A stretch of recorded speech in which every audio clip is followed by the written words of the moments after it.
yang beragama lain. Waalaikumsalam warahmatullahi wabarakatuh. Pertama-tama saya ucapkan selamat datang untuk Bapak narasumber dan para peserta pertemuan rekan-rekan S1 IF TELU. Pada sesi siang hari ini, kita akan mengadakan kuliah umum mengenai pendidikan karakter dengan mengambil tema Saya Mahasiswa IF.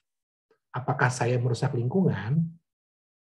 Dan kebetulan untuk urutan dari acara pada siang ini adalah pertama kita akan mendengarkan pemaparan materi pertama tentang TELU Green Metric yang pada kesempatan pada hari ini akan disampaikan oleh Kaprodi kita, Bapak Dr. Erwin Budi Setiawan sebagai narasumber pertama. Kemudian acara akan dilanjutkan dengan sesi foto bersama. Jadi nanti rekan-rekan mahasiswa mohon ya kesiapannya untuk membuka kamera, kita akan berfoto bersama-sama untuk keperluan dokumentasi dan administrasi. Lalu nanti dilanjutkan dengan penyampaian materi kedua dari narasumber kita kedua dari Bapak Dr. Engineering Panji Prawisuda Sarjana Teknik, Magister Teknik sebagai narasumber kedua.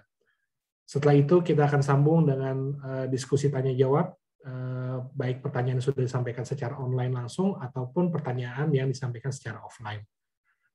Setelah itu acara akan kita tutup bersama dengan closing statement dan kesimpulan dari pertemuan. Baik, untuk mempersingkat waktu, kita sama-sama mendengarkan pemaparan dari narasumber pertama kita, Bapak Dr. Erwin Budi Setiawan, mengenai TELU Green Matrix. Untuk Bapak Erwin, kami persilakan Pak untuk presentasinya Pak. Terima kasih Pak. Terima kasih Pak Aryo Handono atas waktunya. Sebetulnya bukan ini Pak, apa namanya, materi ini, cuma nyampaikan aja apa-apa saja yang sudah dilakukan TELU ya untuk mewujudkan terkait dengan Green Metric ya, Green Metric. Ya sedikit mungkin share ya, sedikit share ke semua, sebentar.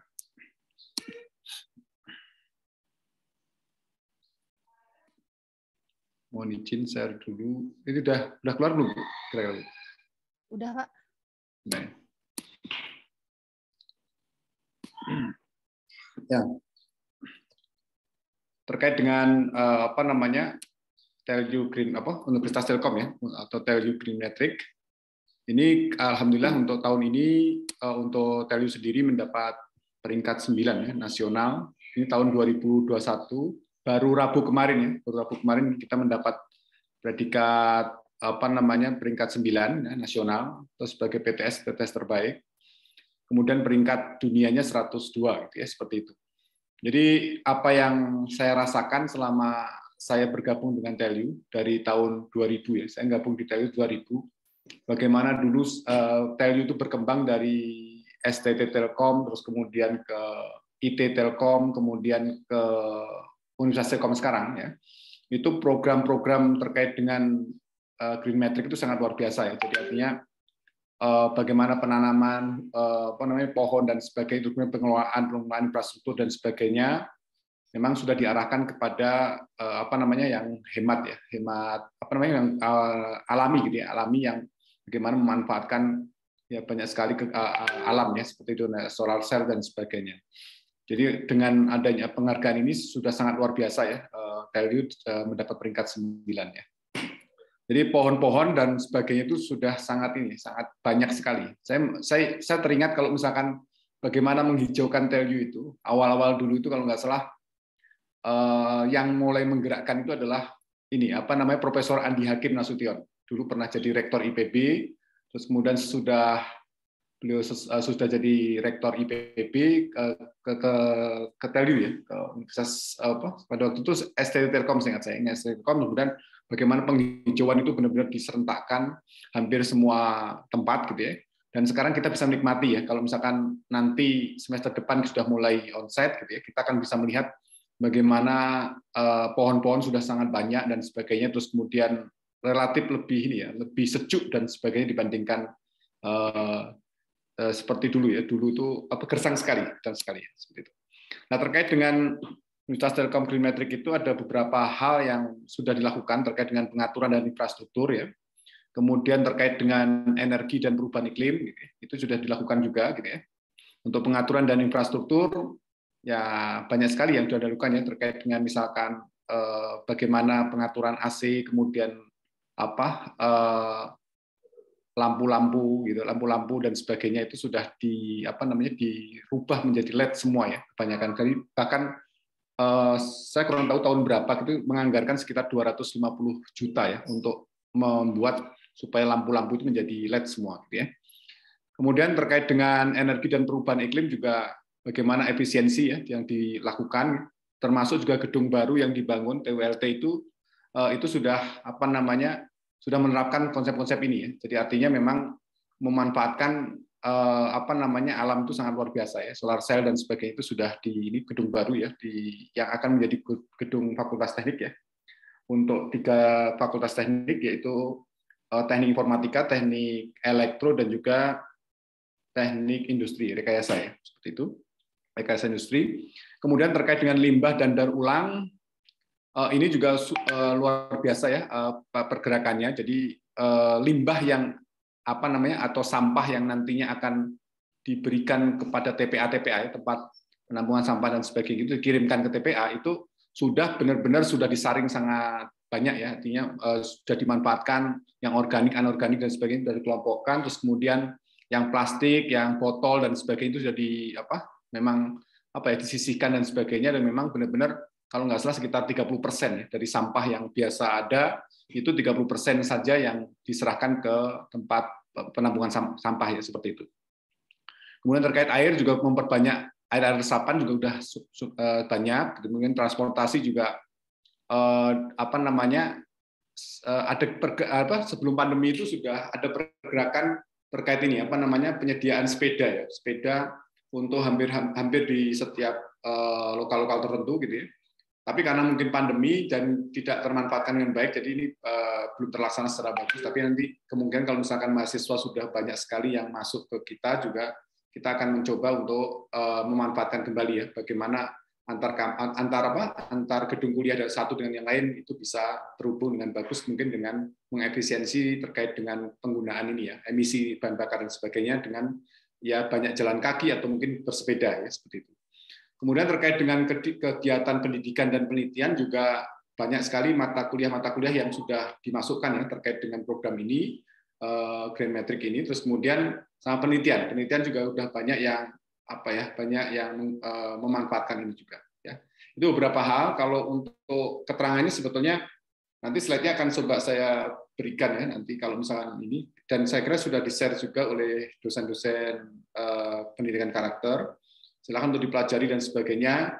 Ya, dengan adanya semua kegiatan tadi itu alhamdulillah tadi sudah saya sebutkan di awal bahwa Telkom University mendapat peringkat 9 nasional untuk penerapan Green Metric ya, dan peringkat 102 dunia. Ini merupakan sesuatu yang patut kita banggakan dan patut kita jaga juga ya. Bagaimana nanti kalau misalkan kita ke kampus harus menjaga terkait dengan ini semua ya, infrastrukturnya, kemudian dari segi penghijauan dan sebagainya, kemudian air ya. Air juga kita punya ini ya, punya semacam danau yang memang ada di kita. Sebentar, saya tunjukkan. Mungkin yang belum pernah ke kampus ya, karena mahasiswa ini masa baru ya. Ini limbah dan daur ulangnya seperti ini. Jadi sudah mulai dijual ya, komposnya sudah dijual. Jadi kalau misalkan dosen atau sebut saja ada karyawan yang membutuhkan terkait dengan sampah, bukan sampah, maksudnya pupuk organik ya, itu bisa memesan. Terus kemudian ini juga pemanfaatan buat lele, kemudian ada juga semacam ini ya, tempat untuk rumah kaca untuk ini, dan di sekitarnya ada banyak ikan ya gitu, jadi tampak lebih indah gitu, seperti itu. Terus kemudian ini juga alat untuk itu ya, untuk digunakan untuk pupuk tanaman ya, pengolahan. Jadi sampah kemudian jadi lebih bagus dan lebih enak untuk ditabur dan sebagainya gitu ya, seperti itu. Terus kemudian ini 20%. Tadi saya katakan 30% bahwa ini 20% sampah yang tidak dapat didaur ulang itu dikirim ke TPA. Terus kemudian ini terkait dengan air, sudah juga ya pelaksanaan program konservasi air juga. Kita punya namanya Danau Telyu ya, tapi banyak mahasiswa yang menyebut Danau Galuh. Saya kurang tahu Danau Galuh. Nah di sini kalau nanti ke sana itu ada angsa-angsa juga ya, bukan angsa ini ya, angsa bohongan, tapi angsa beneran yang memang dipelihara ya, Terus kemudian ya kadang-kadang juga dimanfaatkan oleh beberapa dosen untuk menguji ya terkait dengan IoT untuk misalkan yang berhubungan dengan mengukur pencemaran air dan sebagainya itu sudah diterapkan juga di sini. Terus kemudian ada juga yang ada yang dosen yang hobi kano dan sebagainya itu bisa memanfaatkan ini juga ya. Salah satunya Pak Jondri itu sudah terbiasa untuk memanfaatkan danau tekno atau mahasiswa nyebut Danau Galuh ya, seperti itu. Jadi view-nya juga bagus nanti kalau mahasiswa yang baru ini datang ke kampus itu akan melihat mungkin sesuatu sisi lain yang mungkin menarik dan bisa diabadikan gitu ya, seperti itu. Kenangan lah gitu ya. Untuk air ya. Terus kemudian ini transportasi juga ya. Terus kemudian ini kegiatan pendidikan dan penelitian ada 93 mata kuliah ya untuk seluruh program studi di Telkom ini yang sudah menghubungkan terkait dengan lingkungan dan keberlanjutan dari sistem alam ya, seperti itu. Jadi ceritakan di situ ya. Ini beberapa inovasi di saat masa pandemi COVID-19 juga ya. Ini salah satu yang sangat sangat kita banggakan juga, beberapa kali dipakai untuk penyemprotan desinfektan dan sebagainya dengan menggunakan robot gitu ya. Bisa pernah dimanfaatkan di Wisma Atlet ya, yang juga di penampungan COVID, dan beberapa rumah sakit juga sudah beberapa yang memesan ke kita ya untuk pengadaan robot ini. Dan seterusnya ya. Jadi banyak sekali yang nanti ini bisa Anda baca-baca semua. Saya kira terus terang saya cuma mencoba mengantarkan bahwa Telyu sudah mencoba menjalankan terkait dengan program Green Metric. Nanti mungkin akan diperdalam oleh Dr. Panji ya untuk menjelaskan lebih lanjut terkait dengan ini. Karena kalau dari segi S3-nya beliau itu di Jepang ya, dan memang urusannya dengan lingkungan ya, Mas Panji ya. Monitor Mas Panji? Sudah ada? Oke, itu mungkin saya cukupkan sekian Mas. Ya, terima kasih sekali atas waktunya. Ya, Assalamualaikum warahmatullahi wabarakatuh. Waalaikumsalam warahmatullahi wabarakatuh. Terima kasih untuk Pak Erwin atas pemaparannya. Jadi teman-teman rekan mahasiswa S1, dari pemaparan yang disampaikan oleh Pak Erwin ini, kita sudah tahu bahwa sedemikian effort yang dituangkan oleh Telyu ya untuk menjaga lingkungan hidup, dari mulai tadi disebutkan penanaman pohon, solar cell, energi dan perubahan iklim, limbah daur ulang, konservasi air dan transportasi, bahkan sampai ada rencana penyediaan sepeda untuk mendukung kegiatan penjaga lingkungan hidup di sekitar Telyu ini.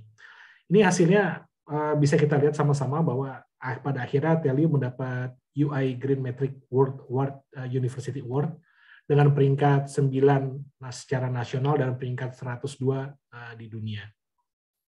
Nah, seiring dengan pemaparan tadi oleh Pak Erwin, tadi ada sedikit pesan nih buat rekan-rekan mahasiswa, bagaimana nanti pada saat mudah-mudahan pandemi berakhir, kita semua sudah bisa berkumpul lagi, kita bisa masuk ke dalam kampus bersama. Bagaimana nih dengan rekan-rekan mahasiswa untuk bersikap untuk menjalankan pola hidupnya, tapi tetap untuk menjaga infrastruktur kita, konservasi air kita. Ini kita perlulah ada sesuatu yang kita tanamkan dalam budaya kita nanti sehari-hari. Kalau seandainya kita nanti insya Allah kita akan kembali masuk ke kampus bersama-sama. Maka dengan selanjutnya nanti kita akan sampaikan pemaparan materi kedua dari Bapak Dr. Engineering Panji Prawisuda. Ini akan berfokus kepada topiknya adalah saya mahasiswa IF, apakah saya merusak lingkungan? Topik ini ditujukan untuk rekan-rekan mahasiswa S1 supaya rekan-rekan nanti diharapkan juga bisa ikut berkontribusi dalam menjaga dan melestarikan lingkungan hidup, khususnya lingkungan dalam lingkar TELU.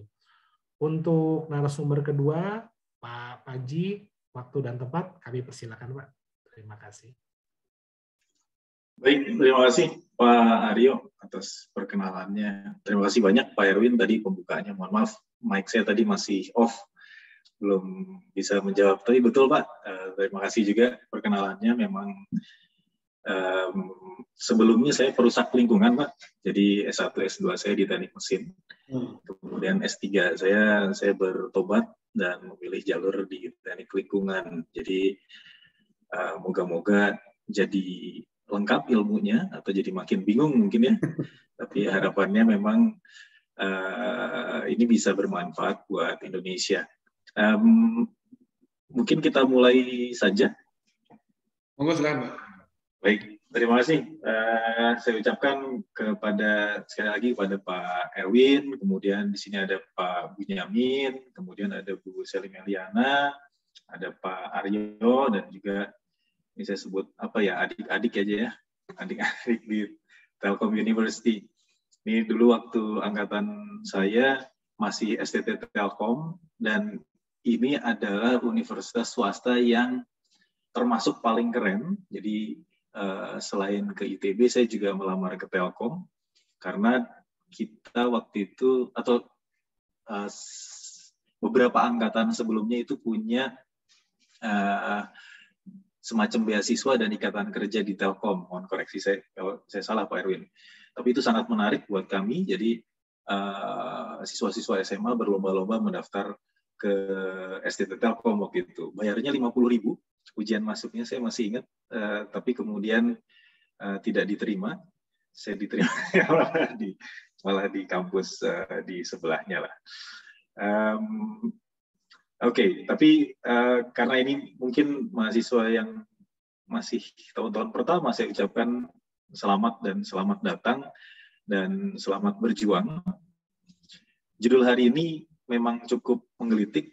Saya mahasiswa IF, saya merusak lingkungan. Itu memang buat menarik adik-adik mahasiswa untuk melihat apa sih yang akan saya bawakan hari ini. Sebetulnya bagian terbesarnya sudah dijabarkan oleh Pak Erwin, dan saya hanya menambahkan sedikit apa yang kira-kira bisa kita lakukan selain dari sisi Telkom University yang sudah melakukan secara besar.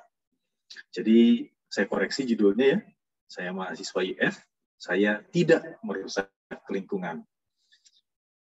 Perkenalkan, saya Panji Prawisuda, dosen Fakultas Teknik Mesin dan Dirgantara ITB, dan hari ini saya akan bercerita sedikit tentang apa yang bisa kita lakukan terhadap lingkungan.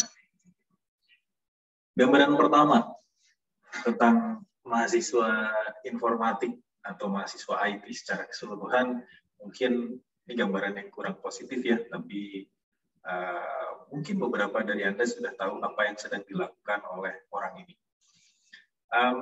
Tapi secara keseluruhan, saya mungkin tidak perlu menjelaskan terlalu banyak ya tentang IT itu sendiri. Ini adalah penggunaan teknologi seperti komputer, elektronik, telekomunikasi, dan ini untuk mengolah dan mendistribusikan informasi dalam bentuk digital. Mohon koreksi kalau saya salah ya Pak Erwin, Pak Bunyamin. Pertanyaan besarnya adalah, apakah mahasiswa informatik atau IF merusak lingkungan? Masa sih seperti itu? Nah, saya mau mulai dulu dari tempat yang agak jauh sedikit, yaitu tentang gas rumah kaca. Jadi kalau kita melihat bumi secara keseluruhan, sebetulnya ada masalah-masalah besar yang tidak terjangkau oleh kita, tapi sebetulnya kita timbulkan. Yang pertama adalah tentang gas rumah kaca sendiri. Apa itu gas rumah kaca? Saya mau lompat lagi ke belakang tentang pemanasan global. Mungkin kalau di sini Anda sudah pernah dengar ya istilah pemanasan global. Di sini kita bisa jabarkan bahwa secara umum temperatur di permukaan bumi itu semakin meningkat. Dan sebetulnya buat sebagian orang itu tidak jadi masalah. Bisa terbayang ya, orang-orang yang dulunya tinggal di daerah dingin, kemudian dengan adanya pemanasan global ini malahan jadi lebih hangat, jadi lebih mudah ditinggali. Tapi kita bisa bayangkan yang lain lagi kalau ini terjadi pada orang-orang yang tinggal di daerah gurun atau di daerah pesisir pantai. Nah, sebetulnya pemanasan global ini sudah ditemukan dalam jangka waktu yang lama oleh Bapak Svante Arrhenius. Pak Arrhenius ini menyatakan tahun 1896 bahwa pembakaran dari bahan bakar fosil ini pada akhirnya akan mengakibatkan pemanasan global, pemanasan bumi. Ini sudah lebih dari 100 tahun ya, mungkin hampir 150 tahun, dan kenyataannya terjadi. Di tahun ini kita bisa dibilang merayakan kenaikan 1,5 derajat, tapi sebetulnya pada akhirnya kalau sampai konsentrasi gas karbon dioksida ini berada di kisaran 2 kali lipat, maka akan ada kenaikan temperatur sekitar 5 derajat. Pada umumnya, permukaan bumi itu temperaturnya hanya di 15 derajat. 15 derajat, sangat rendah ya. Tapi memang di beberapa posisi yang lain lebih panas, mungkin di beberapa lokasi yang lain lebih dingin, tapi secara umum gitu. Nah, kalau sampai konsentrasi gas karbon dioksida ini naik di atmosfer kita 2 kali lipat, maka ini akan menjadikan temperatur permukaan bumi naik 5 derajat Celcius. Sekarang sudah 1,5 derajat, jadi bisa dihitung ya, kira-kira berapa persen konsentrasi karbon dioksida yang terjadi di muka bumi.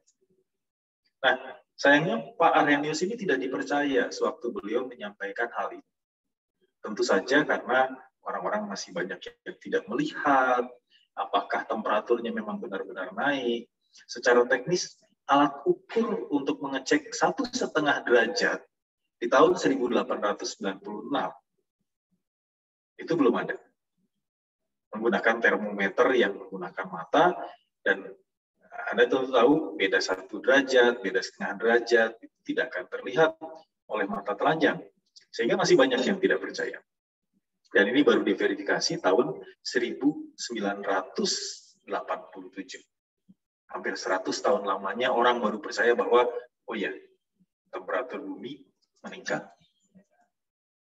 Ini satu contoh, ketika kita melihat di tahun 1880 sampai 1930, ini masih zaman Perang Dunia ke-1 ya, sebetulnya sudah mulai ada pencatatan di banyak tempat di bumi. Dan dari sini kita bisa melihat bahwa secara rata-rata temperatur bumi itu sudah naik 0,4 derajat Celcius. Tidak besar ya, tapi hal ini akan mengakibatkan, kalau tidak kita hentikan, akan mengakibatkan banyak masalah. Nah, ketika ini dilanjutkan setelah Perang Dunia Kedua, kemudian dilanjutkan tahun 70-an, tahun 2000-an, kita bisa melihat bahwa memang nyata adanya temperatur permukaan bumi ini naik cukup pesat dari batas, misalkan kita ambil di batas tahun 50-an gitu ya, 60-an di 0 derajat, ini ternyata sudah naik 0,75 derajat tahun 2010. Dan seperti yang sudah saya sampaikan tadi, tahun 2020 kita merayakan kenaikan menuju 1,5 derajat Celcius. Karena ini pemimpin-pemimpin dunia banyak berkumpul di COP26 untuk menyelesaikan masalah ini. Nah, kalau kita lihat di tahun 2015, ini juga sejarah ya, bumi di tahun itu mencapai temperatur tertingginya. Anda bisa lihat bagian-bagian yang panas itu ada di daerah Rusia, daerah Cina, kemudian daerah Kanada, Amerika Serikat, sebagian dari Brazil. Kita bisa coba hubungkan penyebab bumi menjadi lebih panas dengan industri yang ada di negara itu. Tapi tidak juga. Karena kalau kita lihat Cina, dia tidak terlalu panas sebetulnya ya. Jadi cukup banyak faktor-faktor yang berpengaruh, dan salah satu faktornya adalah faktor kita sebagai manusia yang menyebabkan bumi lebih panas. Tapi ada faktor lain, misalkan posisi bumi terhadap matahari juga mempengaruhi. Di sini Anda bisa lihat bahwa bagian selatan dari bumi ini mengalami temperatur yang lebih dingin. Jadi kita bisa tebak, oh ini kemungkinan besar terjadi di musim panas di belahan bumi utara, kurang lebih bulan Agustus lah ya. Dengan demikian, musim panas terjadi di belahan bumi utara dan musim dingin terjadi di belahan bumi bagian selatan. Karena itu terjadilah distribusi temperatur ini. Tapi ini sudah menjadi rekor baru, dan manusia semakin khawatir apa yang akan terjadi dengan bumi di masa depan. Nah, kembali lagi ke gas rumah kaca. Sebetulnya agak beda ya. Kalau bahasa Indonesianya gas rumah kaca, bahasa Inggrisnya greenhouse gases. Tapi sebetulnya itu sama. Ini berasal dari satu kata, yaitu rumah kaca. Nah, kalau kita lihat rumah kaca ini dibuat untuk menghangatkan udara di dalam bangunan ini.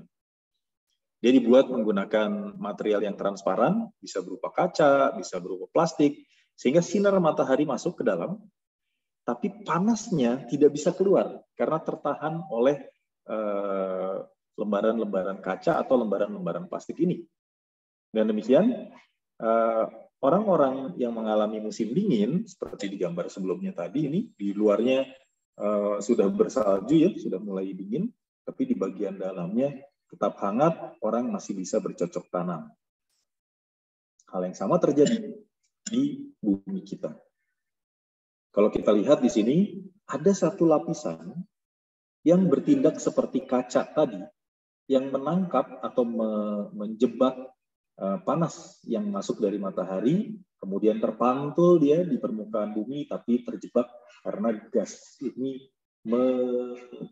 menahan adanya panas yang terbuang ke luar bumi. Sehingga dia terpantul kembali lagi ke permukaan bumi, seperti yang ada di gambar sebelah kiri dan juga sebelah kanan.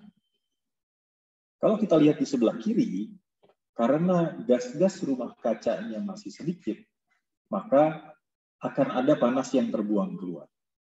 Tapi begitu gas rumah kacanya makin tebal, semakin sulit panas keluar, sehingga dia terpental balik ke dalam seperti yang ada di gambar sebelah kanan. Dengan demikian, di siang hari, bumi akan mengumpulkan panas lebih banyak, sedemikian sehingga secara rata-rata temperatur bumi akan meningkat. Efeknya banyak ya, Anda bisa lihat di internet, saya pikir tidak perlu dijelaskan dengan banyak, mulai dari banjir, punahnya ekosistem kita semakin rusak karena berbagai macam makhluk hidup yang tadinya hidup di temperatur tertentu itu kemudian mati.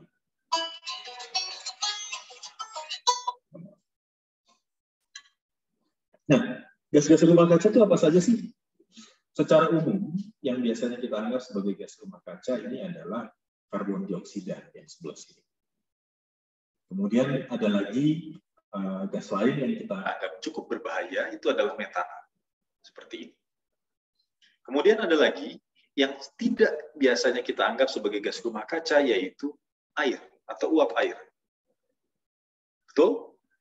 Air itu biasanya bentuknya cair, tapi sebetulnya ketika kita bicara udara, di dalam udara ini ada uap airnya. Itu yang kita identifikasi sebagai kelembaban relatif udara atau humidity. Ada juga gas yang lain dari industri yang muncul beberapa dekade terakhir, yaitu nitrous oxide atau N2O, dan ini juga keluar dari sumber-sumber yang lain. Nanti saya akan ceritakan. Nah, gas-gas ini kalau dia berkumpul di dalam atmosfer kita akan menjebak panas, dan dia akan mengakibatkan panas dari matahari tidak bisa keluar ke antariksa lagi, tapi terpantul kembali ke bumi, sehingga menjadi semakin panas. Kalau kita bandingkan beberapa negara maju ya, sini ada Uni Eropa, ini bukan negara tapi Uni Eropa ya. Kemudian ada Amerika Serikat, ada Brazil, India, Rusia, dan Cina. Di sini kita bisa lihat grafiknya naik drastis ya. Emisi gas rumah kaca mereka yang disimbolkan dengan gas karbon dioksida ini meningkat pesat, terutama Cina. Kita bisa lihat hubungan antara kemajuan satu negara atau kemajuan industri satu negara dari gas rumah kacanya juga. Indonesia di mana? Ya, Indonesia masih adalah sedikit lah di bawah sini. Tidak masuk dalam perhitungan. Tapi sebetulnya emisi gas rumah kaca Indonesia pun sudah tidak bisa diabaikan, terutama karena Indonesia punya banyak hutan. Dan hutan ini kalau sampai ditebang, dihabiskan, maka kemampuan menyerap gas-gas rumah kaca, dalam hal ini karbon dioksida, akan berkurang.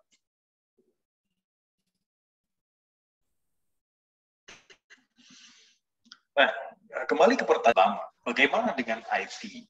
Apakah kita atau Anda ya yang berkecimpung dalam dunia IT, apakah mengakibatkan gas rumah kaca? Kalau kita lihat di sini, ini mungkin tidak berhubungan langsung dengan gas rumah kaca. Di sini saya menampilkan satu grafik perkiraan energi di masa depan atau perkiraan kebutuhan energi di masa depan terkait dengan IT. Bagian yang berwarna biru ini adalah menunjukkan energi yang dibutuhkan oleh jaringan, baik wireless maupun wire. Ini akan membutuhkan energi yang besar. Anda mungkin bisa lihat, oh kalau di router sih atau di switch atau hub kecil kok, itu pakai adaptor aja cukup. Ya, kalau kita berpikir yang ada di rumah. Tapi bagaimana dengan BTS smartphone Anda yang ada di luar sana? Dan itu ditempatkan di banyak lokasi di permukaan. Sehingga kebutuhan energi untuk networking ini semakin besar. Begitu juga kebutuhan energi untuk memproduksi peralatan-peralatan ICT. Tidak terlalu besar karena di dalam pabrik kita berusaha meningkatkan efisiensi, mengurangi energi, tapi ada tren meningkat. Yang menarik adalah perkiraan energi untuk data center. Saya pikir hampir semua dari kita itu menggunakan data atau data center atau secara umum kita semua menggunakan smartphone ya. Siapa sih yang nggak pakai smartphone? Mungkin cuma burung gagak aja yang nggak pakai smartphone sekarang. Dan di dalam smartphone ada data-data yang kita simpan di dalam cloud, bukan di HP kita tapi di luar HP kita. Dan ini membutuhkan yang besar dan berarti membutuhkan energi yang besar. Semakin banyak dari kita yang menggunakan Google Drive, semakin banyak dari kita yang menggunakan OneDrive dan lain-lain sebagai tempat penyimpanan, sehingga kebutuhannya diprediksi akan jauh meningkat pesat. Nah, dari situ kita bisa lihat bahwa secara umum kita akan semakin membutuhkan listrik. Kalau kita bandingkan di tahun 2015, kebutuhan listrik untuk IT itu sangat kecil ya. Warna yang coklat ini adalah kebutuhan listrik untuk yang lain-lain. Mungkin untuk TV, untuk apalagi ya? Untuk microwave, masak dan lain-lain itu masih lebih besar. IT masih kecil. Tapi kita bisa melihat bahwa di tahun 2030 kemungkinan besar porsinya akan meningkat. Artinya semakin banyak dari Anda yang bekerja di bidang IT, berarti semakin banyak energi yang dibutuhkan. Dan ini menunjukkan bahwa kebutuhan energinya juga makin besar. Ini satu contoh grafik lain tentang traffic internet di tahun 1987 dengan 2017. Ini berbeda jauh ya, sangat besar gitu. Tapi apa hubungannya ya dengan gas rumah kaca? Apa hubungannya dengan pemanasan global? Lihat terlalu jauh. Jadi saya mesti menyambungkan lagi. Apa sih efeknya dari kita yang makin lama atau makin banyak bekerja di bidang IT dengan pemanasan global. Yang paling penting adalah kalau kita menggunakan perangkat-perangkat IT, ada satu kata kunci yang paling penting adalah listrik. Saya tidak bisa bayangkan hidup kita tanpa listrik, saya tidak bisa bayangkan hidup kita tanpa internet. Di situ tadi ada kebutuhan listrik, dan kebutuhan internet sendiri itu membutuhkan listrik. Artinya kita mesti lihat dulu, listrik ini datangnya dari mana. Nah, beberapa contoh di sini, ini contoh-contoh sederhana ya, perubahan-perubahan energi yang menghasilkan listrik atau memanfaatkan listrik. Pada umumnya,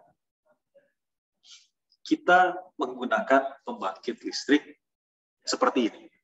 Ini adalah satu contoh pembangkit listrik tenaga uap yang berbahan bakar batu bara. Oke, tahun 2030 kita akan phasing out PLTU batubara, tapi itu berarti kita harus mengganti dengan pembangkit yang sedemikian besar, yang sebetulnya masih dipertanyakan apakah ini akan terjadi di tahun 2030 atau di 2060 atau kapan. Karena pada kenyataannya, lebih dari 50% energi listrik di Indonesia itu dihasilkan oleh PLTU batubara. Nah, apa yang terjadi di dalam pembangkit listrik tenaga batubara atau tenaga uap yang menggunakan batubara? Pertama, batubara dibakar di sini. Di dalam satu tungku, kemudian panasnya diambil di dalam satu alat yang disebut sebagai boiler. Ini sama seperti panci untuk memasak air ya, untuk mengubah air menjadi uap. Dan ketika dia menjadi uap, maka uap ini punya energi lebih yang bisa digunakan untuk memutar turbin. Turbin ini seperti kincir air lah, tapi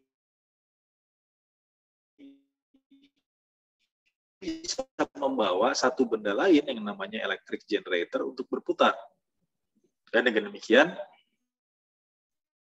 electric generator ini akan menghasilkan listrik. Itu yang kita pakai sehari-hari. Slide ini saya beri judul 1 dan 3. Apa artinya? Secara umum, pembangkit listrik itu hanya memiliki efisiensi 30%. Artinya hanya satu blok energi yang bisa diubah menjadi listrik yang asalnya dari 3 blok energi. Saya ambil contoh gini. Misalkan saya punya batu bara senilai 100. Dari 100 itu, yang bisa saya ubah menjadi listrik itu hanya 33. Artinya apa? 67-nya itu harus dibuang ke satu tempat. Dan ini yang disebut sebagai kondenser di bagian bawah. Dan ini kemudian dibuang ke udara sekitar dalam bentuk cooling tower, seperti yang ada di gambar ini. Artinya, kalau kita punya pembangkit listrik 100 MW, batu bara yang kita bakar itu punya nilai energi 300 MW. 100 MW-nya jadi listrik, 200 MW-nya jadi ini. Jadi uap air, jadi panas yang dibuang ke lingkungan. Begitu juga kalau kita bicara soal kendaraan. Kendaraan juga punya konsep 1 dari 3. Kalau Anda memasukkan bensin senilai 100, maka yang diubah menjadi putaran roda yang menggerakkan kendaraan, itu hanya 33. 67-nya kemana? 67-nya ke udara sekitar. 1, bentuknya dalam bentuk radiator, kalau dia menggunakan pendingin air. Ya. Yang kedua, bentuknya dalam bentuk knalpot. Karena itu, gas buang knalpot itu panas. Jadi buat Anda yang masih suka pakai hair dryer misalkan ya, ada yang suka pakai hair dryer nggak? Biasanya watt-nya lumayan tinggi ya. Bisa jadi ada di 800 watt atau bahkan di 1000 watt. Gitu. Jadi Anda nanti menggunakan hair dryer, coba bayangkan bahwa 800 watt yang Anda pakai untuk mengeringkan rambut itu sebetulnya membutuhkan batu bara 3 kali lipat, 2400 watt yang dipakai. Sementara kalau kita butuh panas saja, ada tuh panas sisa knalpot yang bisa dimanfaatkan kalau mau ya. Tapi biasanya kan tidak mau. Nah, artinya apa? Artinya konsumsi listrik kita yang semakin tinggi sebetulnya mengakibatkan emisi atau mengakibatkan polusi yang semakin besar. Karena pembangkit kita masih banyak yang menggunakan pembangkit tenaga fosil seperti ini. Ini satu contoh lain, emisi-emisi CO2 dari berbagai kegiatan. Nah, yang menarik, kita lihat kalau dibandingkan antara emisi gas karbon dioksida dari perjalanan dari New York ke San Francisco untuk satu penumpang, ini ternyata menghabiskan 2.000 pound CO2. Sementara dalam hidupnya, manusia ini ternyata menghasilkan 11.000 pound gas karbon dioksida selama hidup ya. Kalau hidupnya seperti orang Amerika yang relatif boros, ini menghasilkan 3 kali lipatnya, yaitu 36.200 pound. Dan kalau ini dibandingkan dengan pabrik kendaraan di Amerika Serikat, lagi-lagi ini masih karena studinya dilakukan di Amerika Serikat, ternyata kebutuhan bahan bakar kendaraan dan emisi gas karbon dioksida yang dihasilkan dari produksi dan juga dari polusinya selama dia dipakai, itu ada di kisaran 11 kali lipat dari satu kehidupan manusia. Tapi yang menarik adalah yang paling kanan. Kalau kita melakukan data training atau training untuk model artificial intelligence, itu ternyata membutuhkan 626.200 pound CO2. Silahkan dicek, sumbernya ada di College of Information and Computer Science at University of Massachusetts Amherst. Ketika kita melakukan perhitungan yang sangat kompleks, ketika kita melakukan perhitungan yang sangat banyak, menggunakan superkomputer, menggunakan data yang sangat besar, maka emisi karbon dioksida kita ternyata jauh lebih besar daripada berpergian menggunakan pesawat terbang. Jadi, apakah mahasiswa informatik merusak lingkungan? Silahkan dijawab sendiri. Kita ambil contoh lain lagi. Seharusnya Anda sudah cukup terpapar dengan istilah Bitcoin ya, atau cryptocurrency. Kita bisa melakukan penambangan, kita juga bisa melakukan transaksi, dan ternyata ini khusus untuk Bitcoin ya, saya nggak bicara soal Ethereum atau yang lain-lain.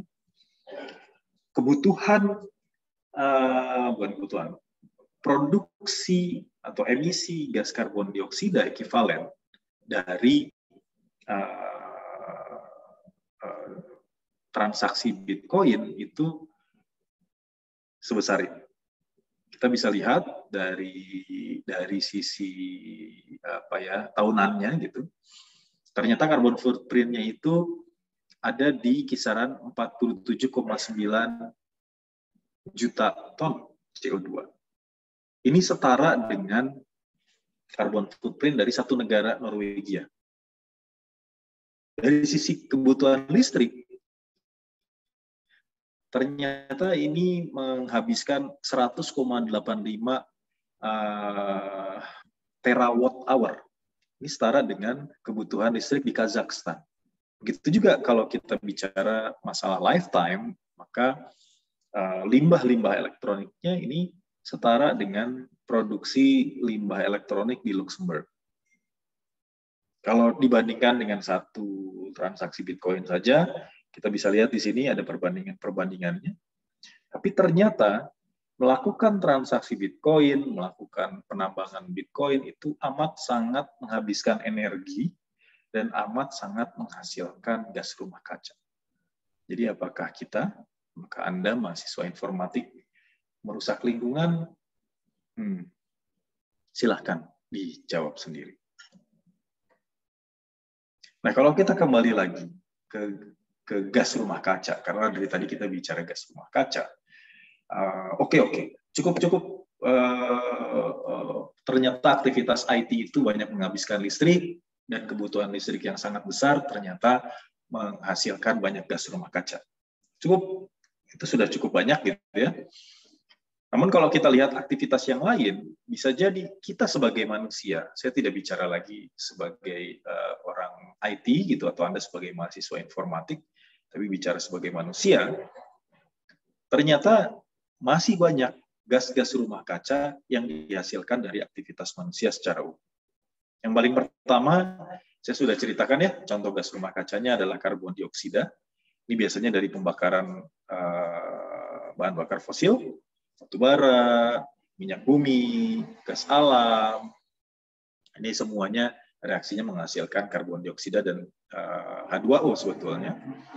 Kemudian juga buat Anda yang melihat misalkan, oh saya tidak melakukan apa-apa, saya cuma membangun rumah, misalkan, atau saya membangun gedung.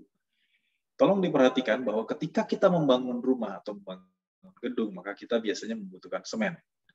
Dan produksi semen itu adalah kegiatan yang termasuk yang paling banyak menghasilkan karbon dioksida.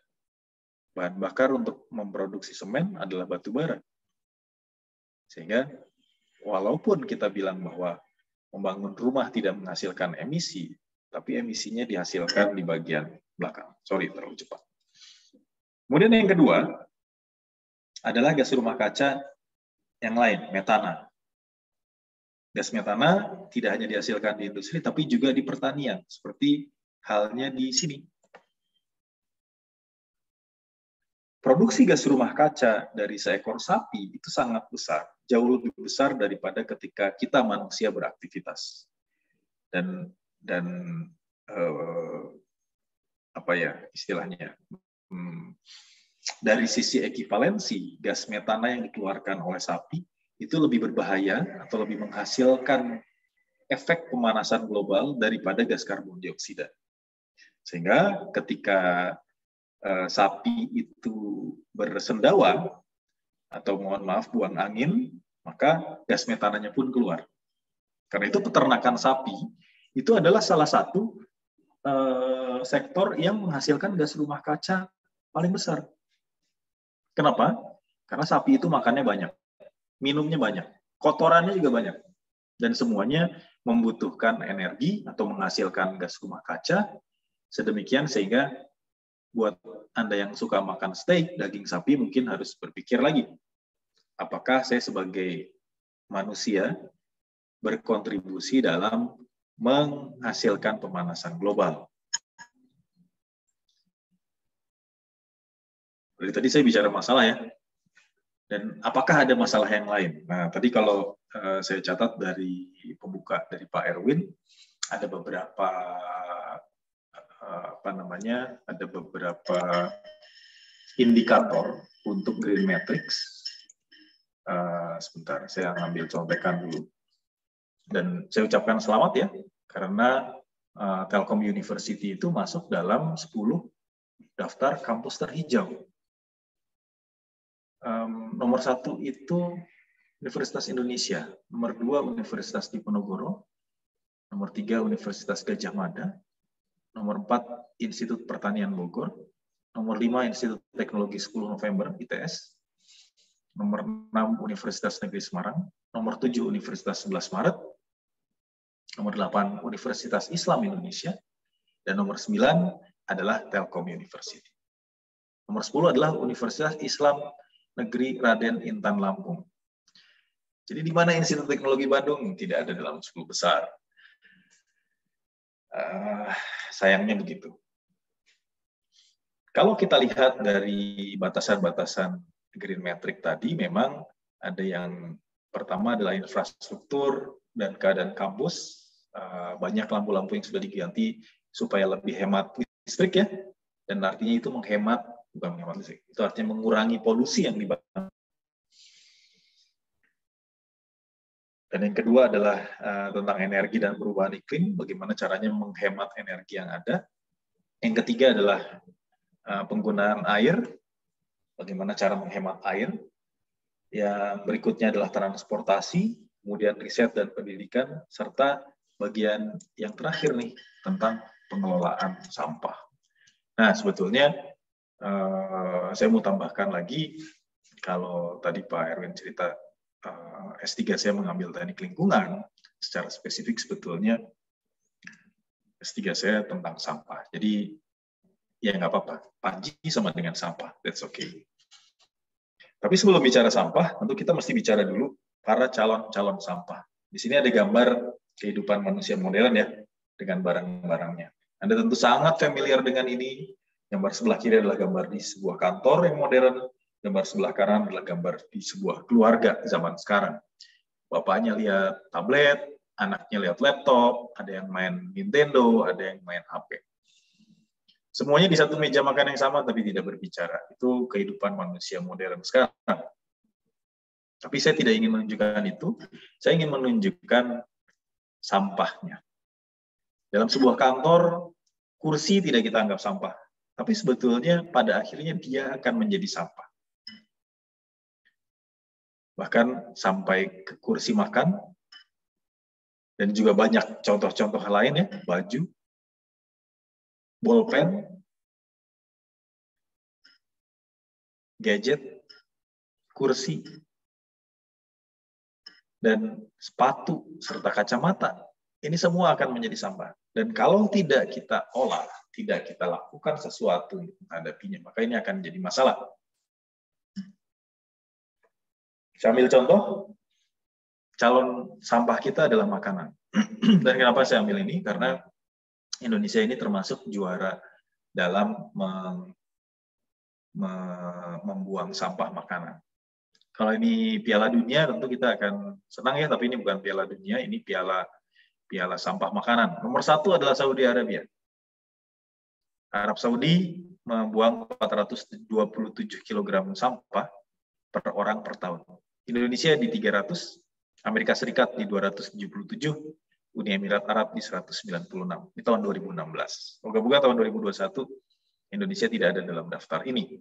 Tapi ada masalah memang ketika kita bicara sampah makanan, ini bukan cuma masalah kita tidak menghabiskan makanan. Tapi ada masalah ketika makanan atau calon makanan yang kita panen atau kita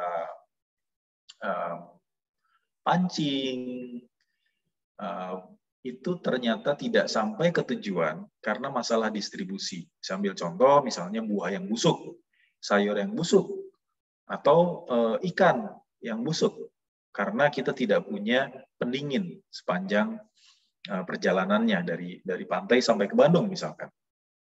Jadi ada 2 masalah di situ, food loss dan food waste.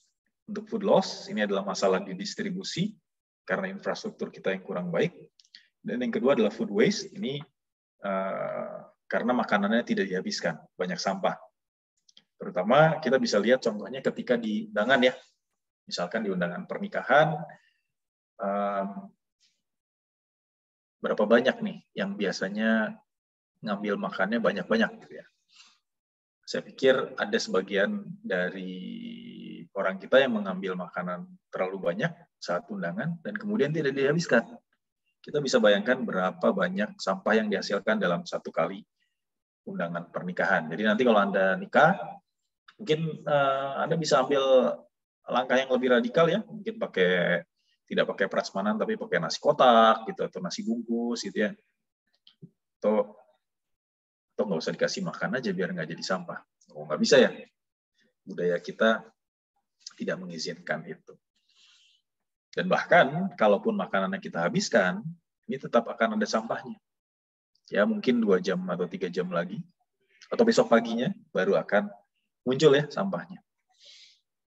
Dan satu lagi, bukan cuma makanannya tapi juga pembungkusnya. Jadi saya ambil contoh di sini kalau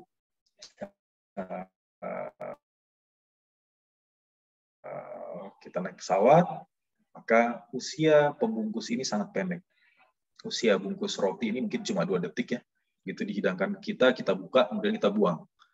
Mungkin untuk yang gelas kopi atau teh ini lebih lama, mungkin setengah jaman, kemudian kita buang. Tapi tetap saja umurnya sangat pendek.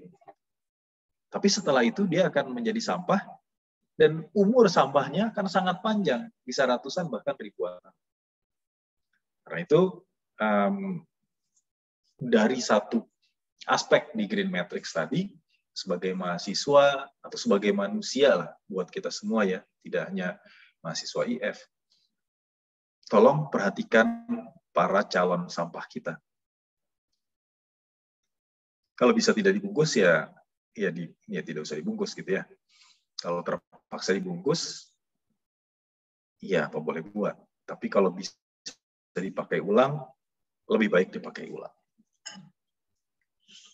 Oke, ini mungkin intermezzo saja.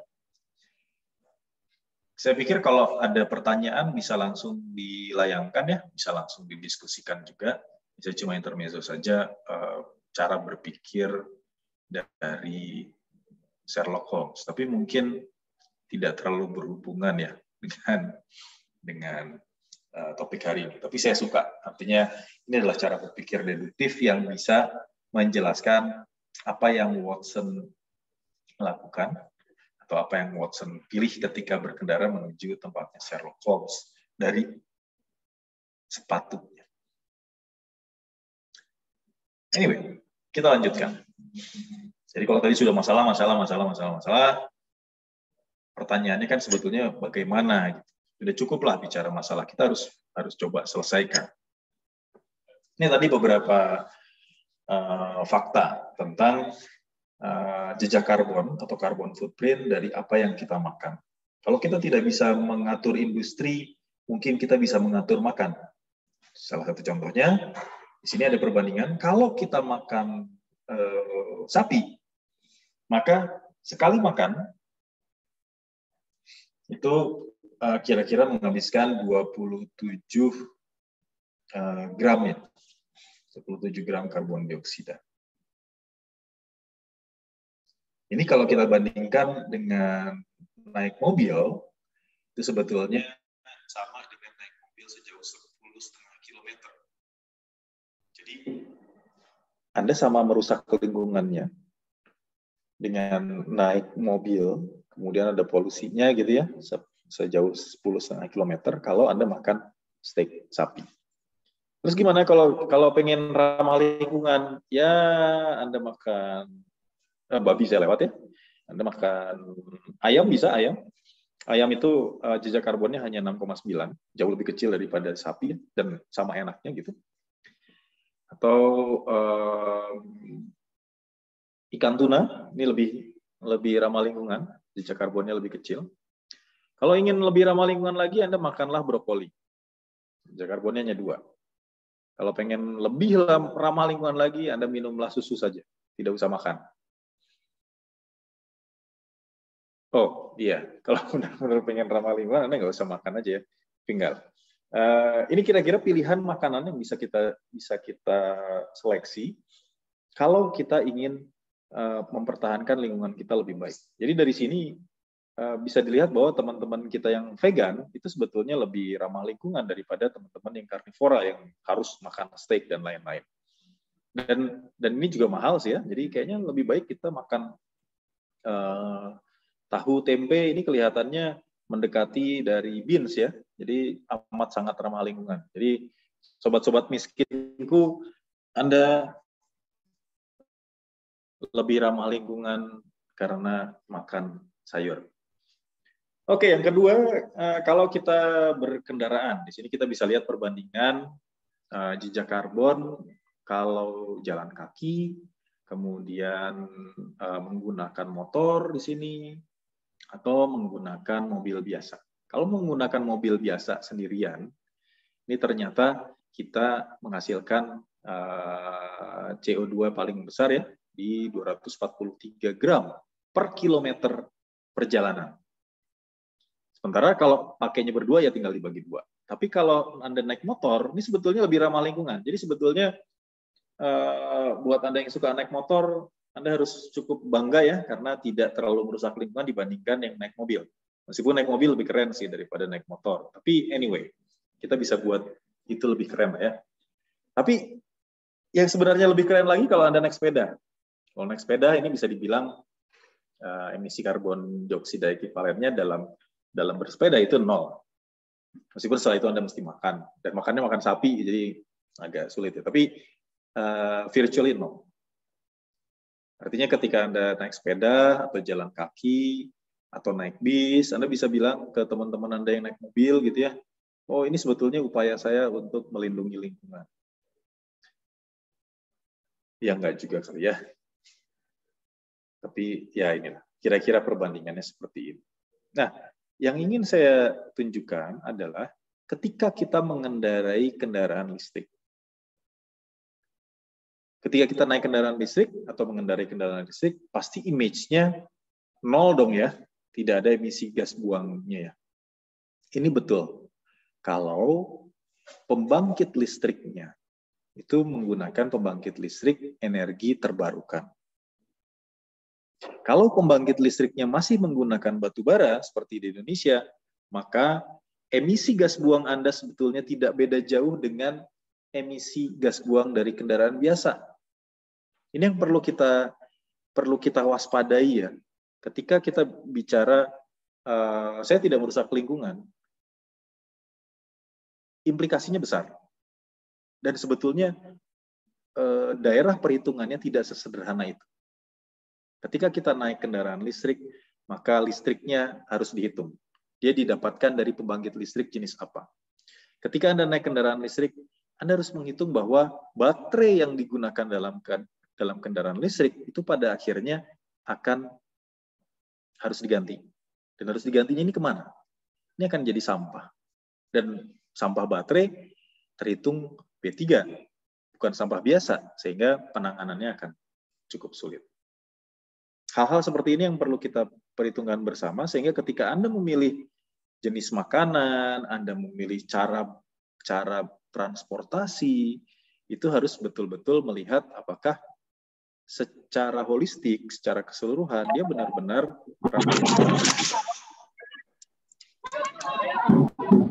bagaimana cara untuk mengonservasi bumi lah.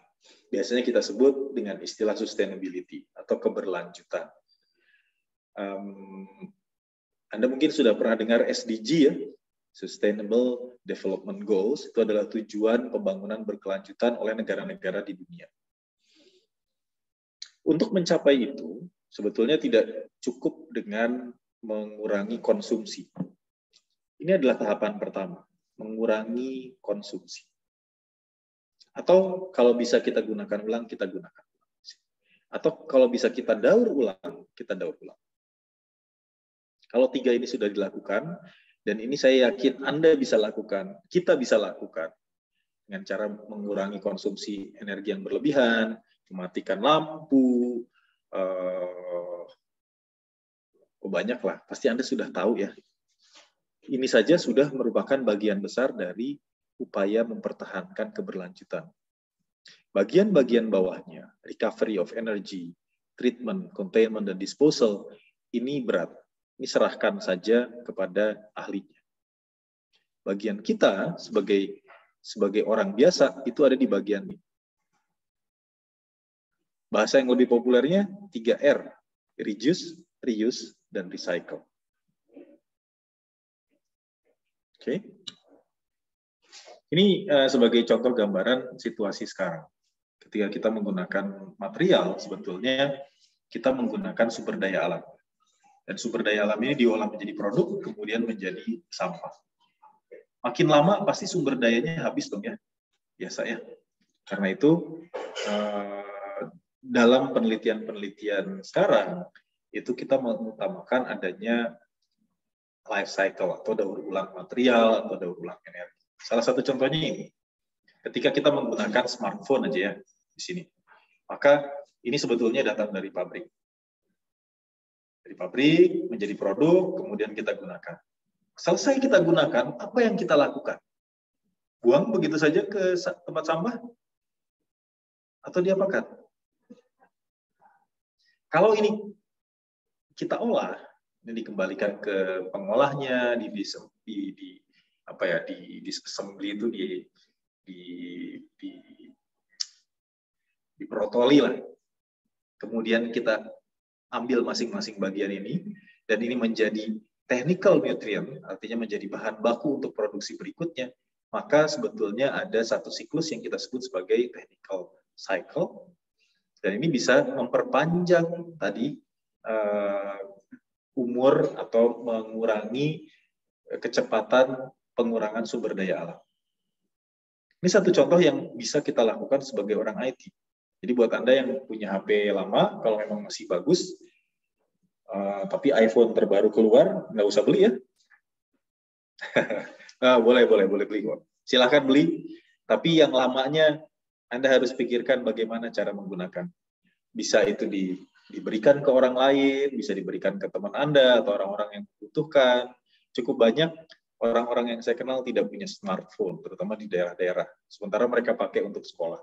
Itu bisa Anda kumpulkan, Anda galang, kemudian digunakan di tempat lain. Sehingga masih bisa dimanfaatkan. Bentuk lainnya adalah siklus biologis seperti ini. Ketika Anda punya satu produk yang digunakan, kemudian setelah itu dia kembali ke alam, dan kemudian dikembalikan lagi ke pabrik, ini pun ada siklus biologis yang bisa kita manfaatkan. Jadi, barang apapun itu, tolong pikirkan bagaimana nasibnya setelah Anda selesai menggunakan. Oke, jadi kata kuncinya buat hal ini, dalam hal yang kecil tapi sulit ini adalah kerjakan, bukan pikirkan.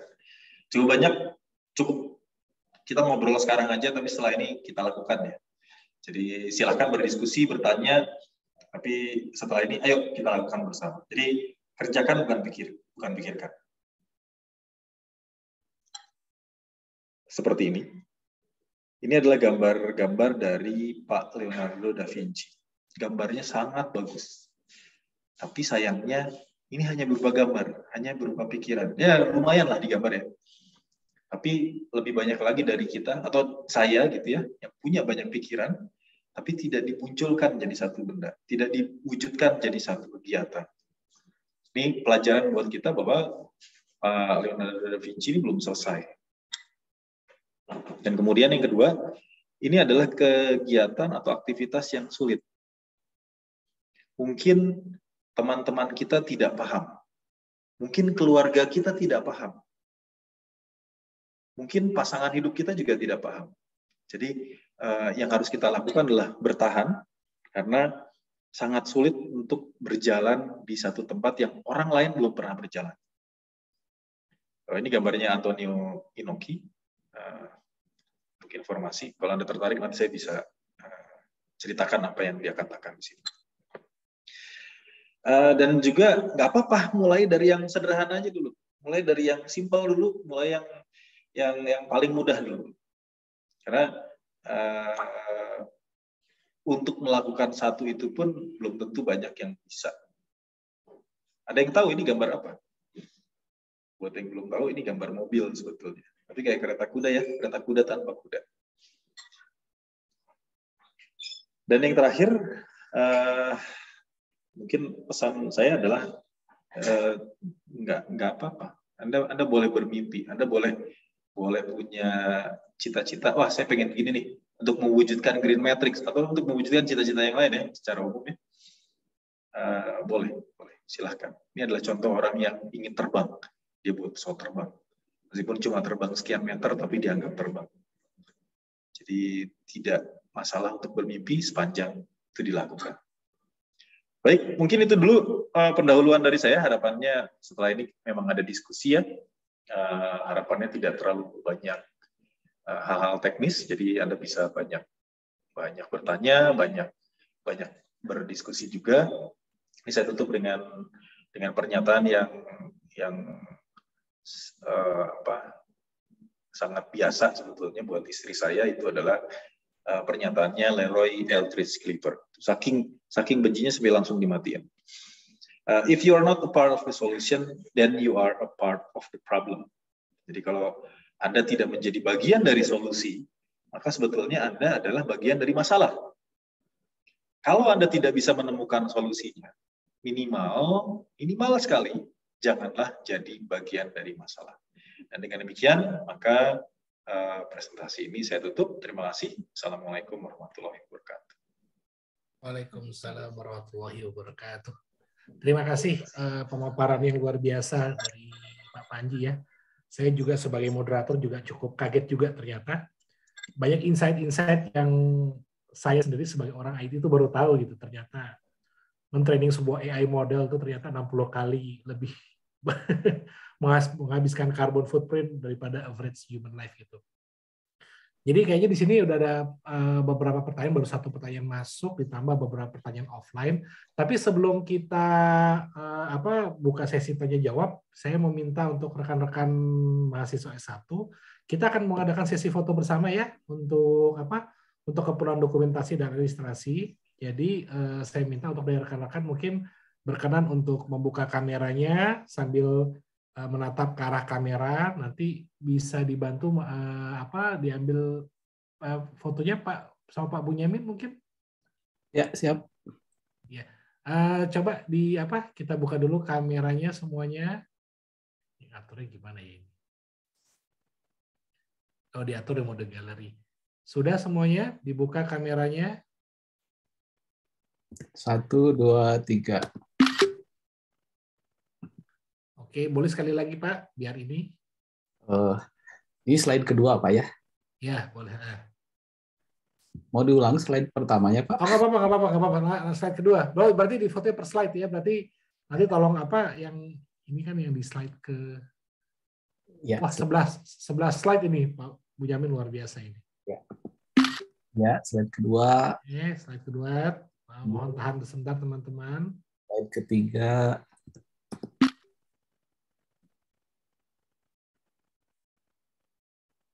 Slide keempat.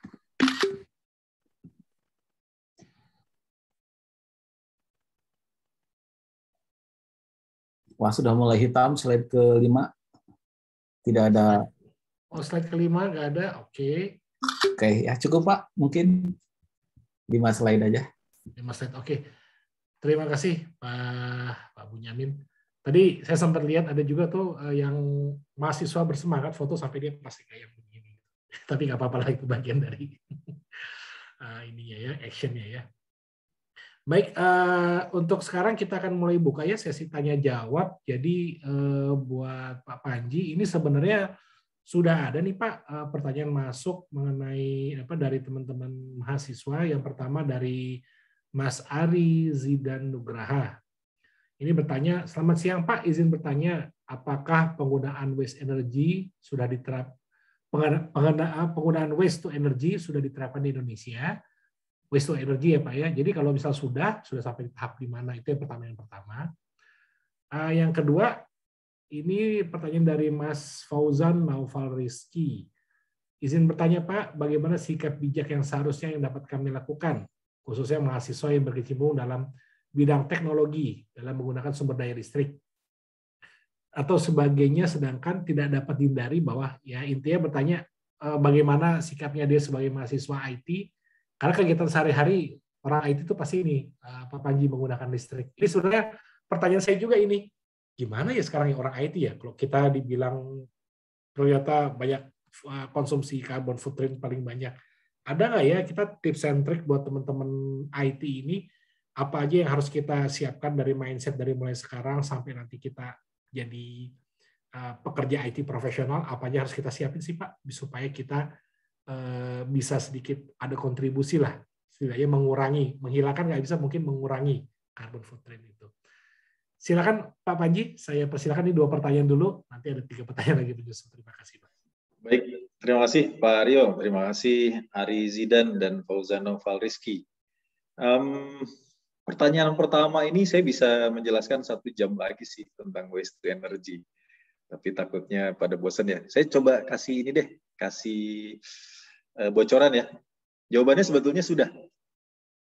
Kita sudah punya 1 pabrik waste to energy di Indonesia dan 1 lagi sedang dibangun, dan beberapa yang lain dalam skala kecil sebetulnya sudah ada. Yang paling besar ini yang ada di gambar sebelah kanan. Mungkin ini saya skip saja ya, ini karena presentasi yang lain. Buat Anda yang berasal dari Surabaya mungkin bisa main-main ke sini. Ini tempatnya di Benowo. Berada di seberang Gelora Bung Tomo, tempatnya Persebaya main. Jadi buat para bonek, Anda bisa mencium bau sampah sambil menonton sepak bola tim kesayangan Anda ya. Tapi terlepas dari itu, sebetulnya kita punya satu pabrik pengolah sampah menjadi energi. Ini ada 2 pabrik ya. Di sini ada pabrik menggunakan konsep biogas, dan yang kedua adalah pabrik yang menggunakan konsep gasifikasi. Detail teknisnya bisa kita obrolkan panjang, tapi saya ingin menunjukkan foto-fotonya saja. Dalam pabrik biogas, sebetulnya tadi ada emisi gas rumah kaca dari tempat sampah kita yang sangat besar dan sangat mengakibatkan pemanasan global adalah gas metana. Kenapa demikian? Karena ketika kita membuang sampah dalam keadaan tertutup, dan biasanya kita membuang dalam keadaan tertutup ya, menggunakan kantong plastik kan ya, maka bakteri-bakteri aerobnya akan mati. Yang muncul adalah bakteri-bakteri anaerob yang akan menghasilkan gas metana. Karena itu, selamat kalau Anda membuang sampah di kantong plastik tertutup, berarti Anda sudah turut menyumbang emisi gas metana atau gas rumah kaca dalam jumlah besar di Indonesia. Tapi sebetulnya ada solusinya juga. Gas metana ini sebetulnya adalah bahan bakar. Karena itu di Benowo, gas metana diambil, seperti mengambil di ladang gas ya, untuk kemudian dijadikan bahan bakar untuk gas engine dan menghasilkan listrik. Jadi di sana ini sudah dihasilkan listrik sekitar 2-2,5 megawatt. Buat Anda yang tinggal di Bekasi atau yang di Jakarta juga bisa main-main ke Bantar Gebang. Bantar Gebang juga punya biogas seperti ini untuk menghasilkan listrik. Kemudian Anda yang tinggal di Semarang juga bisa main-main ke TPA Jatibarang untuk melihat peralatan yang serupa, yaitu mengambil gas metana dari tumpukan sampah untuk dikonversi menjadi listrik. Jadi itu satu contohnya, dan ini contoh keduanya. Ini adalah sama di Benowo juga, dan Anda bisa lihat ukurannya sangat besar ya, karena kapasitasnya juga sangat besar, 1.000 ton per hari. Dari sini dihasilkan listrik 9 megawatt, sedemikian sehingga cukup banyak listrik yang dihasilkan dari sekian banyak sampah. Saya tidak tahu apakah Anda bisa main-main ke sini buat yang tinggal di Surabaya atau Sidoarjo, tapi silahkan coba dicek-cek, mungkin bisa ditanyakan ke dinas terkait di pemerintah Kota Surabaya. Ini contoh-contoh. Oh, ini saya mau ngomong. Oke, saya bukan menunjukkan itu di videonya. Jadi ini adalah tempat melihat tumpukan sampahnya. Tumpukan sampah masuk ke dalam tungku-tungku di sini. Anda bisa lihat di sini banyak sekali ya. Dia ditaruh di dalam bunker sebelum kemudian akhirnya dimasukkan ke dalam tungku dan dibakar. Jadi sangat besar. Oke, kemudian apakah ini menyelesaikan masalah? Ya, sebagian ya. Kita mengurangi kemungkinan penumpukan di landfill. Tapi sebetulnya bahkan pembangkit listrik tenaga sampah ini pun memiliki masalah kalau sampah-sampah yang masuk adalah sampah-sampah basah. Jadi upaya dari kita sebagai warga itu sebetulnya bisa lebih, apa istilahnya, kita bisa membuat ini menjadi lebih baik kalau sampahnya sudah terpilah antara sampah basah sisa makanan itu dengan sampah-sampah lain yang relatif lebih kering. Dengan demikian, maka pembakarannya bisa jadi lebih bersih, lebih baik, dan listrik yang dihasilkan juga lebih banyak. Ini beberapa contoh gambarnya saja. Kalau nggak salah ini video juga. Nah, ini di sini bisa lihat gas buangnya ya. Kira-kira asapnya seperti inilah. Ini dibandingkan dengan pembangkit listrik tenaga sampah di Minato di Tokyo. Sudah cukup keren, jadi saya sangat sarankan kalau Anda tertarik silahkan main-main ke sini, tapi sekali lagi mereka akan tetap punya masalah kalau sampah kita tercampur. Mungkin itu untuk yang pertama. Yang kedua ini jauh lebih sulit, makanya saya mau jawab yang pertama dulu tadi. Saya paham sebagai mahasiswa atau sebagai profesional, buat para dosen juga apa boleh buat ya, kita memang menggunakan sumber daya listrik dalam jumlah banyak. Yang paling penting sebetulnya bukan masalah kuantitasnya, tapi kualitasnya. Ketika kita menggunakan sumber daya listrik dalam jumlah banyak, kita perlu bertanya. Ketika saya menyalakan komputer, saya perlu bertanya, buat apa saya pakai komputer? Apakah buat bikin program supaya jadi lebih pintar, atau membuat program yang bisa membantu kehidupan manusia lebih baik, ataukah buka film, ataukah buka game? Anda yang bisa bertanya. Kuantitasnya bisa jadi sama, tapi kualitasnya bisa sangat berbeda. Jadi dari sisi kuantitas, saya pikir kita tidak perlu khawatir. Tapi dari sisi kualitas, dari sisi tujuan kita menggunakan sumber daya listrik, ini akan jadi sangat penting. Perusakan lingkungan, susah saya bilang ya, tapi gini, selama manusia masih ada, sebetulnya perusakan lingkungan pasti ada. Yang paling penting adalah ketika kita hidup dengan menggunakan energi sedemikian banyak, apa yang bisa kita berikan?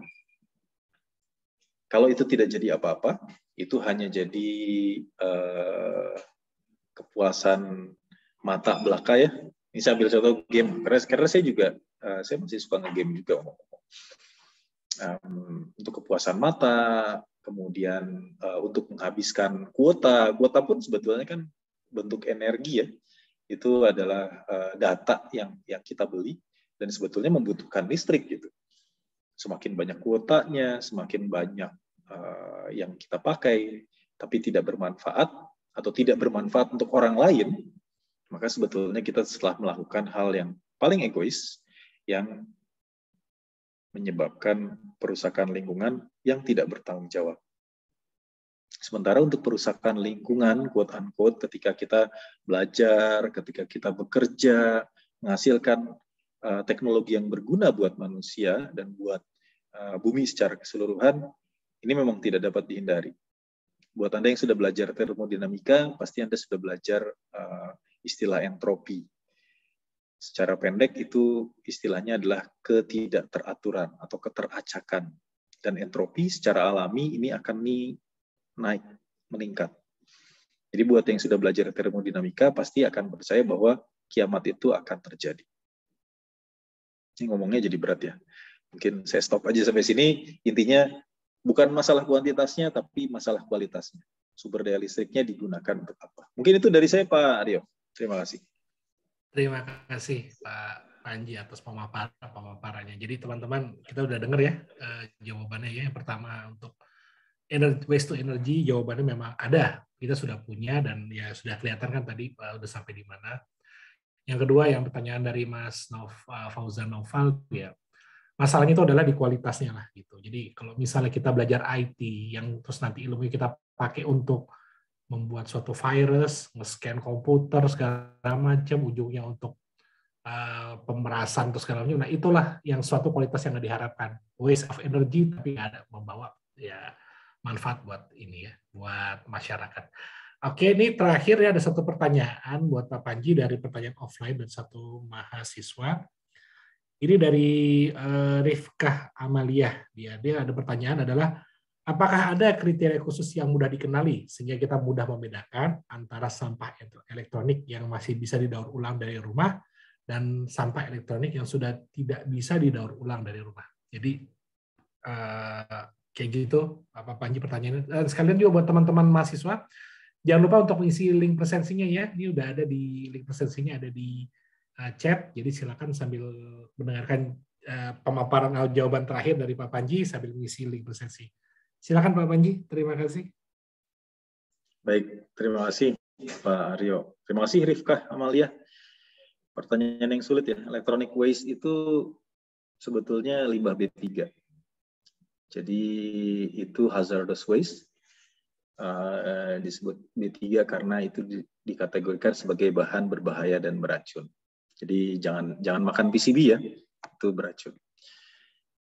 Tapi bukan itu. Yang paling bermasalah sebetulnya bukan gimana ya? Bukan teknologi pengolahan sampah elektronik di kita yang bermasalah, tapi masalah pengelolaannya. Jadi kalau kita lihat ada material-material yang memang bisa didaur ulang dari limbah elektronik. Yang paling pertama logam.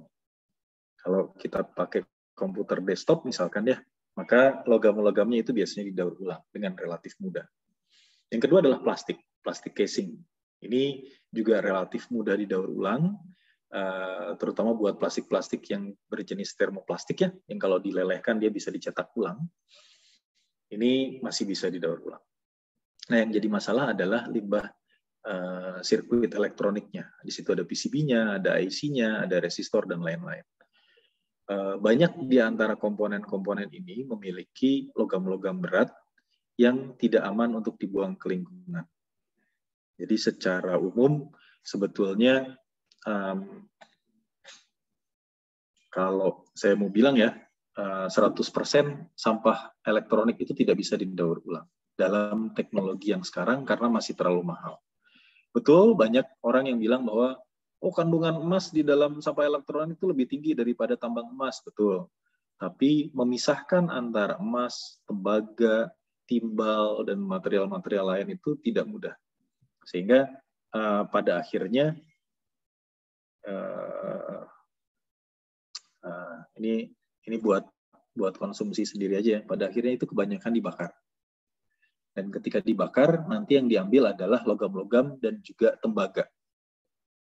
Itu yang paling mudah. Kemudian kalau dibakar, apa efeknya? Efeknya adalah gas buangnya sangat beracun. Jadi sebetulnya proses recycling yang kita lakukan sekarang di Indonesia, itu terus terang belum ada. Belum terstruktur, belum tersistematiskan. Sehingga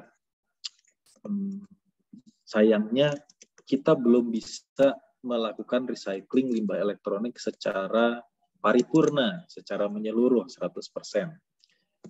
Tapi kita bisa memilih barang-barang elektronik yang kemungkinannya akan mudah didaur ulang. Yang pertama, menggunakan material logam. Itu relatif mudah didaur ulang. Yang kedua, materialnya dari material plastik yang satu jenis. Itu juga relatif mudah didaur ulang. Yang agak sulit adalah, misalkan smartphone aja ya, layarnya, kacanya, itu sulit untuk didaur ulang. Jadi, kalau kita ambil dari sisi itu, maka saya cuma bisa menyarankan untuk peralatan elektronik, Anda gunakanlah peralatan yang tahan lama. Daripada ganti tiap tahun, lebih baik Anda beli yang mahal, tapi bisa tahan sekian tahun ke depan. Dan gunakan peralatan elektronik yang upgradable. Komputer desktop ini salah satu contoh yang bagus ya. Artinya kalau ingin diganti prosesornya sampai tingkat tertentu dia bisa diganti. Kalau ingin diganti atau ditambah memorinya dia masih bisa diganti. Dibandingkan menggunakan laptop. Laptop, apalagi laptop yang kecil-kecil itu tidak bisa di-upgrade lagi. Sehingga ketika Anda bilang, ini udah lambat nih, ya udah dibuang gitu. Dan itu sebetulnya jadi masalah besar. Karena lagi-lagi saya mesti bilang ini bahwa proses daur ulang limbah elektronik di Indonesia itu ada tapi dalam skala yang sangat kecil. Sehingga kebanyakan limbah elektronik Anda itu pasti akan dibuang begitu saja. Mungkin sebagian dari Anda tahu ya ada beberapa pendaur ulang gitu ya. Nah itu silahkan ditanyakan kepada para pendaur ulang, ini diapakan? Prosesnya diapakan? Dibawa kemana? Kalau memang solusinya sudah ada, itu sudah dilakukan, tapi sepengetahuan saya, karena dia masuk ke dalam rezim B3, itu masih belum bisa dilakukan dengan baik. Jadi ini salah satu PR besar di dunia IT ya, di bidang elektronik. Itu mungkin Pak Aryo tidak terlalu menggembirakan jawabannya. Baik, terima kasih Pak Panji atas pemaparannya. Sebenarnya ada satu pertanyaan lagi masuk, tetapi berhubung waktu kita sudah terbatas, jadi saya coba bisa ucapan terima kasih ke Mas Muhammad Wahyu Pratama atas pertanyaannya. Jadi mungkin Ya ini tadi adalah pertanyaan terakhir dari penanya, Pak. Jadi dengan ini kita akan lakukan closing ya untuk acara kegiatan hari ini. Jadi dari kegiatan ini teman-teman sudah mendengarkan ya pemaparan pertama dari Pak Erwin mengenai apa yang sudah dilakukan di Telyu dan gerakan Green Matrix tersebut. Dan kemudian tadi disampaikan juga dari Pak Panji mengenai apa yang harus kita waspadai, behavior kita dalam rangka untuk mengurangi kontribusi kita untuk menambah emisi karbon, khususnya untuk kita sebagai manusia dalam kehidupan sehari-hari dan lebih spesifik lagi kita sebagai mahasiswa teknologi informasi. Terima kasih untuk para narasumber kita, kepada Pak Erwin atas pemaparannya, kepada Pak Panji atas ilmunya, luar biasa sekali. Saya juga jadi justru malah lebih banyak belajar pada hari ini. Dan terima kasih juga untuk rekan-rekan mahasiswa S1 yang sudah hadir dari tadi jam 1 hingga sekarang jam setengah 3. Terima kasih. Maka dengan ini saya tutup acara sesi kita siang pada hari ini. Saya ucapkan banyak terima kasih. Assalamualaikum warahmatullahi wabarakatuh. Terima kasih buat semuanya. Terima kasih juga organizer Pak Bunyami dan Ibu Selin di belakang. Terima kasih, Pak Arya. Waalaikumsalam warahmatullahi wabarakatuh. Terima kasih, Pak. Ya.